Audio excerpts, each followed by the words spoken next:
Почитувани гледачи, вие сте со регионалните вести на телевизија Кисиме Нада, а во нив ќе гледате.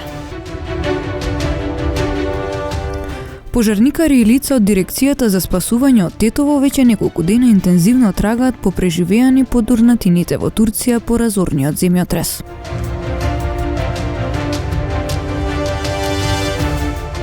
Изградбата на пречистителна станица за отпадни води за Тетово доцнела поради процедури за експроприација, а нова најава за почеток на градба е годинава.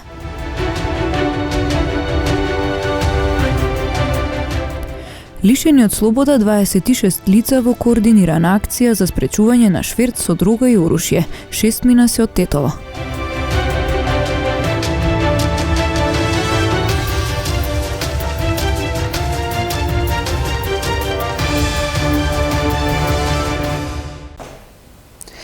Тетовските пожарникари кои се на спасувачка мисија во Турција по силниот земјотрес интензивно трагаат по преживеани под урнатините. Во потрагата учествуваат и тимови од Дирекцијата за заштита и спасување од Тетово, а на сопствена иницијатива со цел да помогне во Турција замина и тетовскиот алпинист Надир Мурсели. Деветмината пожарникари од Тетовската територијална противпожарна единица 4 дена се на спасувачка мисија во турскиот град Адиаман, кој беше еден од силно погодените градови од разорниот земјотрес која зафати земјата утрината на 6 февруари. Командирот на Тетовската противпожарна единица Авни Амети во телефонска изјава за нашата телевизија вели интензивно се трага по преживеани под урнатините. Да, тетовските пожарникари тука се наоѓаме во Адиаман, 9 припадници од Тетовската противпожарна единица. Тука се вклучени и ДСС и сите пожарни во цела Македонија. Вчера, фала Богу, извадивме жива жена, 38 годишна жена. Уште трае, трагаме по луѓе во што се по урнатините, али денеска имам многу жртви што извадиме од урнатините, многу долго време помина. Се снаоѓаме многу тензично, многу напнато е ситуацијата, тука се знае дека луѓе го седат и ги чекат неговите роднини надвор како ќе излезат. Денеска и големата механизација влеголе во тие објекти за да не биде полесно малце.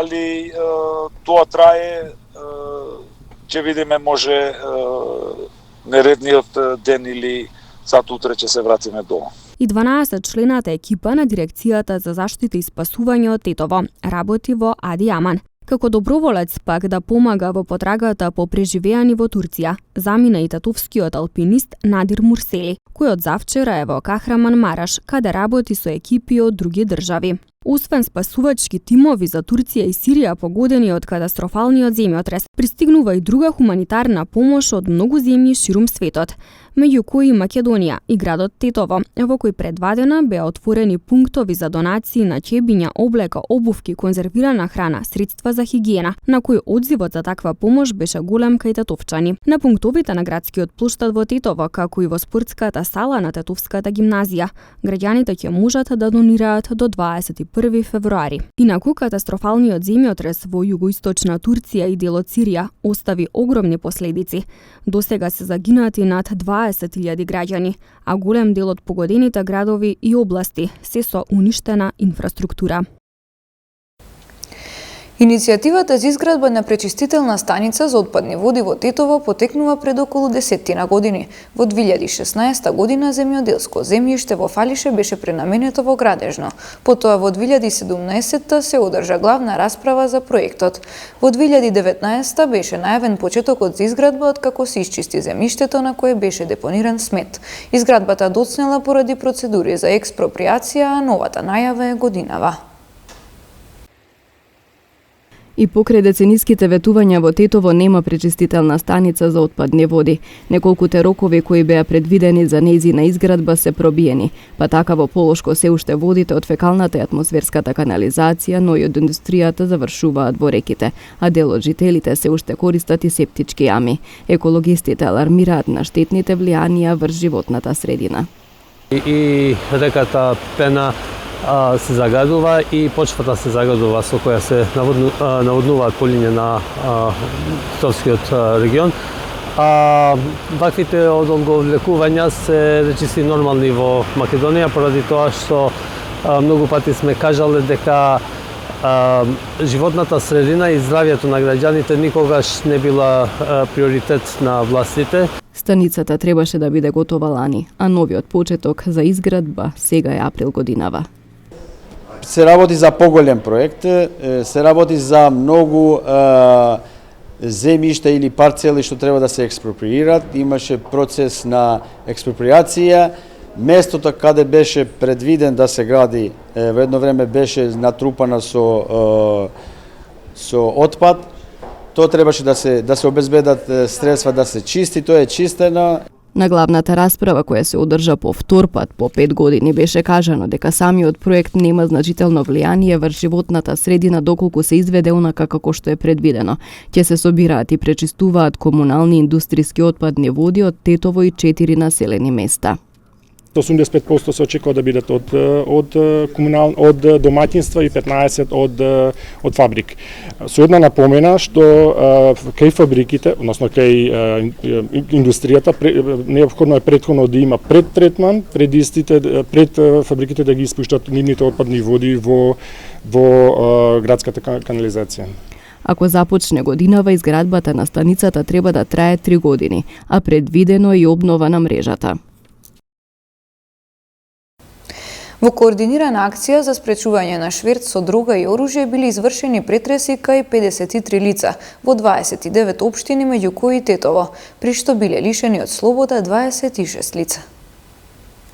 На 9 и 10 февруари од страна на Одделот за криминалистичка полиција, сектор за недозволена трговија со дрога, оружје и опасни материи, единица за недозволена трговија со дрога на територијата на државата, беа спроведени координирани зајакнати активности за откривање на сторители на кривични дела во врска со недозволена трговија со дрога и оружје, при што лишени од слобода се 26 лица. Во акцијата, координирана од Одделот за криминалистичка полиција, а реализирана во содејство со секторите за внатрешни работи, извршени се претреси на домови и други простории, и тоа кај 3 лица на подрачјето на СВР Скопје, кај 5 лица на подрачјето на СВР Куманово, кај 8 лица во СВР Охрид, кај 10 лица во СВР Битола, кај 5 лица во СВР Струмица, 6 лица во СВР Велес, 6 лица во СВР Тетово и кај 10 лица на подрачјето на СВР Штип. Во активностите се опфатени 53 лица, за кои постоеле сознанија дека се инволвирани во шверц со дрога и оружје, а претресите се извршени во 46 куќи и помошни простори, 7 станови, 5 патнички моторни возила и 2 деловни објекти во 29 општини и градот Скопје. За време на претресите беше пронајдена импровизирана мала лабораторија за производство на марихуана во Белчиште, Охридско, кеса со семки од канабис и тегла со марихуана.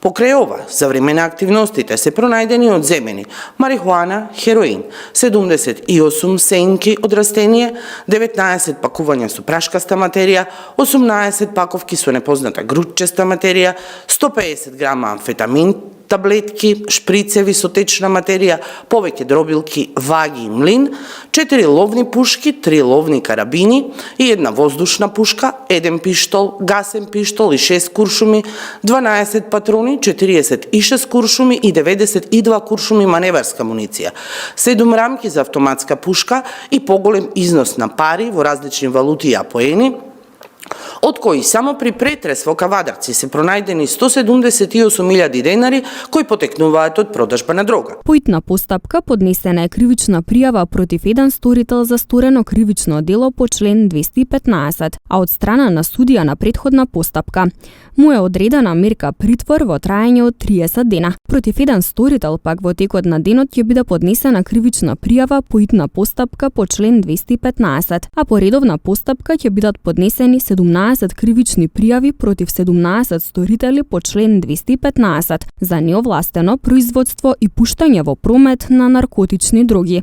психотропни супстанции и прекурзори. 6 кривични пријави против 6 сторители по член 396 за недозволено изработување, држење, посредување и тргување со оружје или распрскувачки материи. Против 6 лица ќе бидат поднесени соодветни поднесоци, како и 2 поднесоци по закон за оружје.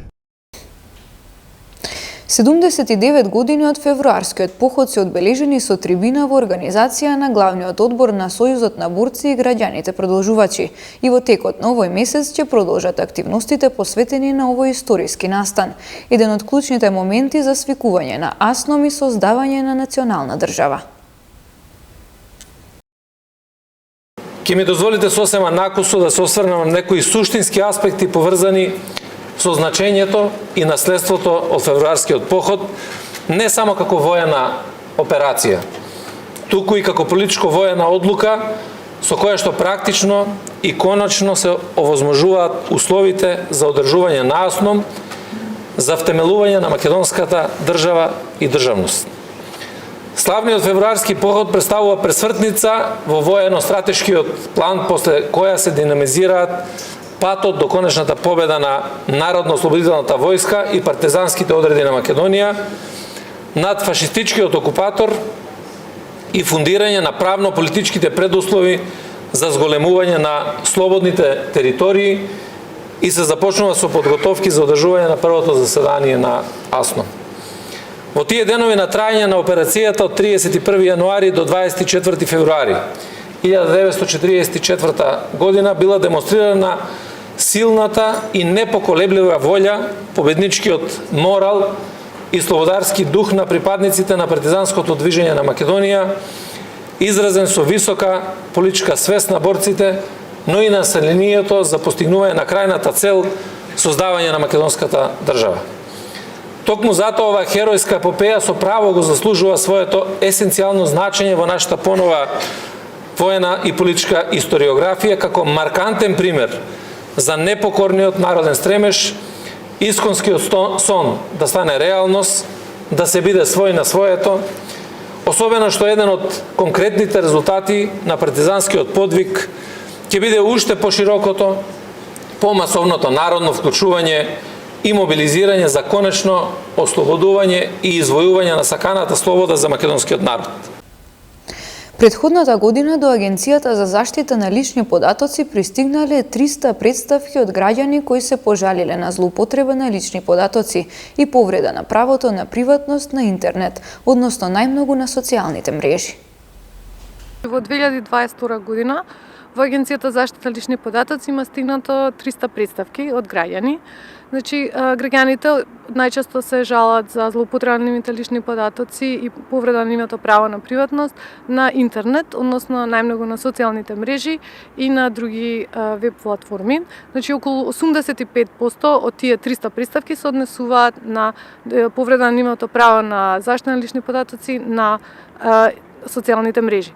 Значи, најчесто се работи за Facebook, Instagram, Snapchat, Tinder и така натаму, и во тие ситуации граѓаните се жалат дека некој неовластено употребил нивна фотографија, видеоснимка, аудиоснимка или нивни лични податоци и без нивна дозвола ги објавиле на социјална мрежа и со тоа тие претрпуваат штета. И во тие ситуации агенцијата може да помогне, например, доколку се работи за создавање на лажни профили. И агенцијата има контакт со Facebook и со Instagram и може да ги контактира во ситуации кога граѓаните, например, трпат големи штети или се работи за граѓани кои што едноставно им треба помош при пријавување на таа повреда. И во тие ситуации агенцијата ги контактира користеничките тимови на Facebook и на Instagram и заедно преку заедничка соработка ги бришат тие профили. И во исто време ние како агенција вршиме и разни информативни сесии, работилници и ја информираме јавноста за да го подигнат својата свест за нивната заштита на интернетот во однос на да не споделуваат податоци, своји лични податоци на социјални мрежи со лица што не ги знаат, исто така да не објавуваат нивни лични податоци, да се стават силни лозинки и секако да не уплатуваат кај компании преку интернет кои што не им се познати или под притисок на уцена и закон.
Почитувани гледачи, тоа беше се за ова издание на регионалните вести. Ви благодариме на вниманието со кое не следевте. Имајте пријатен викенд.